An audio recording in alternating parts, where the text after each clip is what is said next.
Hello दोस्तों, उम्मीद करती हूँ आप लोग अच्छे होंगे। बेईमानी। एक गांव में पंकज रहता था। वह बहुत ज़्यादा अमीर था।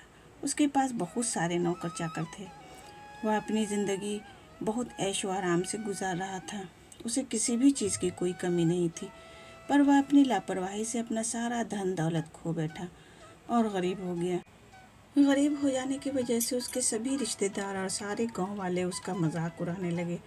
पंकज सोचने लगा, जिस गांव में मैं ऐशो आराम से अपनी ज़िंदगी जी रहा था, जिस गांव के लोग हमारी इज्जत क्या करते थे, वही लोग आज हमारा मजाक उड़ा रहे हैं।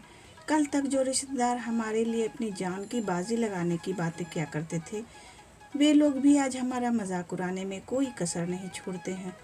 किसी ने सच ही कहा है कि दुनिया का सम्मान पैसों से ही हासिल होता है।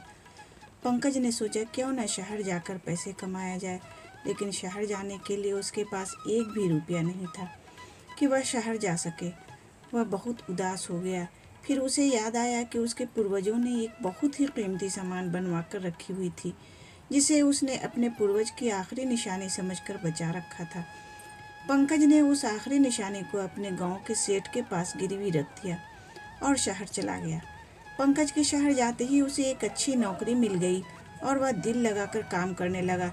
किस्मत ने उसका साथ भी दे दिया और कुछ सालों में उसने बहुत पैसा कमा लिया। जब उसने बहुत सारा पैसा जमा कर लिया, तब वह अपने गांव वापस आ गया। गांव आकर वह सेठ के पास गया और उसने सेठ से कहा, सेठ जी, ऊपर वाले की मेहरबानी से मैं अपना खुद का व्यापार शुरू करने जा रहा हूँ। आप अपने ब्याज का हिसाब करके मेरा सामान मुझे वापस दे दीजिए। सेठ को यकीन नहीं हुआ कि वह इतने कम वक्त में इतना पैसा कमा सकता है। उस सेठ को इतना कीमती सामान देखकर उसके दिल में लालच आ गया था और वह उसे लौटाना नहीं चाह रहा था। उसने उदासी भरे आवाज़ में कहा, बेटा पंकज, तुमसे ब्याज क्या लेना, तुम तो मेरे परिवार के सदस्य जैसे हो, लेकिन मैं तुम्हारे सामने शर्मिंदा हूँ। तुम्हारे सामान की मैं हिफाजत नहीं कर सका, उसे किसी ने चुरा लिया है। पंकज समझ गया कि इसके मन में बेईमानी आ गई है। पंकज को काफ़ी गुस्सा आया, लेकिन उसने अपने गुस्से को दबा कर रखा और बोला, किस्मत और होने पर किसी का जोर नहीं चलता। आपने चोर को कहा तो नहीं होगा चोरी करने। सेठ उदास होकर बोला, हाँ बेटा, अब कर भी क्या सकते हैं। पंकज ने कुछ देर तक बातें करने के बाद कहा, सेठ जी, दीनू कहाँ है? मैं नदी में नहाने जा रहा हूँ। उसे नदी में नहाने में बहुत अच्छा लगता है। सोचा उसे भी साथ में ले जाऊँ। दीनू सेठ का बेटा था और वह पंकज का बहुत अच्छा दोस्त था। सेठ ने अपने बेटे दीनू को बुलाया और पंकज के साथ नदी में नहाने के लिए भेज दिया। पंकज और दीनू नदी में नहाने के लिए चल दिए। नहाने के बाद पंकज ने दीनू को एक गुफा में छुपा दिया और उसके दरवाजे को एक बड़े पत्थर से बंद कर दिया और वह अपने घर की ओर चल दिया। पंकज को अकेला आया देखकर सेठ डर गया और बोला, बेटा दीनू कहाँ है? पंकज उदास होकर बोला, सेठ जी, मुझे माफ़ कर दीजिए, मैं दीनू को बचा नहीं पाया। मैं नदी में नहा रहा था और दीनू नदी के किनारे बैठा हुआ था कि एक चील आई और उसे लेकर उड़ गई। मैं बहुत दूर तक उसके पीछे दौड़ा, लेकिन वह इतना तेज़ उड़ रही थी कि मैं उसका पीछा नहीं कर पाया।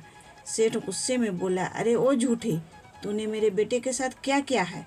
क्या चील इतने बड़े लड़के को लेकर उड़ सकती है? सीधे सीधे मेरे लड़के को लौटा दे, नहीं तो मैं तुझे राजा से दंड दिलवाऊंगा। पंकज बोला, देखिए, जो सच है मैंने आपको बता दिया। अब आप राजा के पास जाना चाहते हैं तो चलिए, मुझे कोई परेशानी नहीं है। दोनों राजा के दरबार में पहुंचे और पंकज ने पूरी कहानी राजा को बताई। इस पर राजा गुस्से से बोले, बेईमानी किसी का भला नहीं करती, क्योंकि जब यह एक इंसान के दिल में आ जाती है तो उनको बेईमान बना देती है। तुम्हें इस बेईमानी का फल मिलेगा। तभी सेठ राजा से बोले, महाराज, मुझे माफ़ कर दीजिए, मुझसे बहुत बड़ी गलती हो गई है। मेरे अंदर बेईमानी का भूत सवार हो गया था। अब मैं कभी ऐसी गलती नहीं करूँगा। राजा सेठ से बोले, तुम इसका सामान लौटा दो और यह तुम्हारे लड़के को लौटा देगा। इस कहानी से हमें यही सीख मिलता है कि बेईमान आदमी किसी भी हद तक जा सकता है। वह इस बात पर बिल्कुल भी नहीं सोचता कि वह जो कर रहा है वह सही है कि नहीं। इसलिए ऐसे आदमी पर यकीन करना बहुत मुश्किल है। तो दोस्तों, उम्मीद करती हूँ यह कहानी आपको पसंद आई होगी। इस कहानी पर आपकी क्या राय है, हमें कमेंट करके ज़रूर बताएं। कहानी पसंद आई हो तो लाइक और शेयर करना बिल्कुल भी ना भूलें। चैनल पर नए हो तो चैनल को सब्सक्राइब ज़रूर करें। कहानी पूरा सुनने के लिए आपका बहुत बहुत शुक्रिया दोस्तों।